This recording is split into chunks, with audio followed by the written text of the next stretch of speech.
Hey guys, today I'm going to show you what good leg drive looks like on the bench.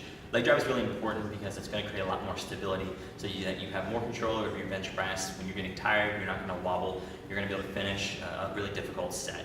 So we've got a good setup here. We've got our grip placement, which is really good. Set shoulders, arch low back, 90 degree in the knees, 90 degrees in the ankle. Now, if you're confused about what leg drive is, it's where you're forcing your body up onto your traps to create more stability. If you have a partner, it's going to help you out a lot because they can show you what it should feel like, and then all you have to do is recreate that without your partner's help. So I'm going to help Gustavo out here. I'm going to grab his hips, and I'm going to force his body towards his head. What that does is it's going to put a lot of pressure on the tops of your traps. Now that you know what that feels like, you just have to recreate it on your own. So he's going to be relaxed, and then watch his body shift as he initiates leg drive.